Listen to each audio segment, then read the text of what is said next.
पुष्पदंडों, राधा कृष्ण की अद्भुत प्रेम कथा भाग 2। वर्ष 2025 फाल्गुन मास की उस पावन पूर्णिमा की सांझ जब वृंदावन राधा और कृष्ण के प्रेम में डूबा था।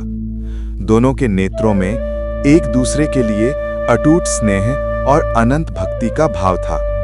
श्री कृष्ण ने अपनी मधुर मुरली एक बार फिर उठाई और ऐसी धुन छेड़ी जो केवल राधा के हृदय को छूने वाली थी। हर स्वर में राधा का नाम था, हर तान में उनका ही ध्यान था। राधा रानी उनकी धुन में ऐसे खो गईं जैसे स्वयं समय ठहर गया हो। उनके चरण स्वतः ही नृत्य करने लगे और मुख पर अलौकिक मुस्कान खिल उठी।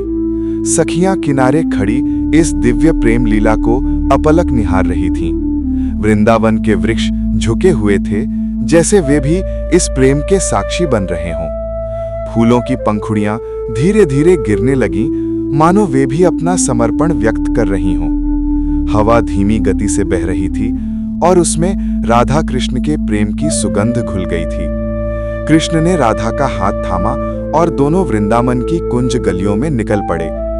उनके हर कदम में प्रेम की नई परिभाषा थी, हर दृष्टि में एक दूसरे के लिए समर्पण का भाव था। वे यमुना तट पर पहुंचे जहां चांदनी जल में अपनी छटा बिखेर रही थी।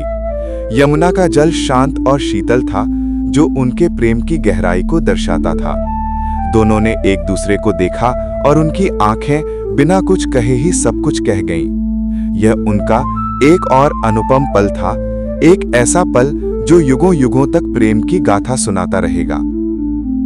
वृंदावन में उस रात राधा और कृष्ण का प्रेम एक बार फिर कण-कण में समा गया और आने वाले समय के लिए एक अमर प्रेम कहानी बन गया। यह कथा राजा कुमार कृष्णा द्वारा रचित एवं नेहा कुमारी ऑफिशियल चैनल को समर्पित है।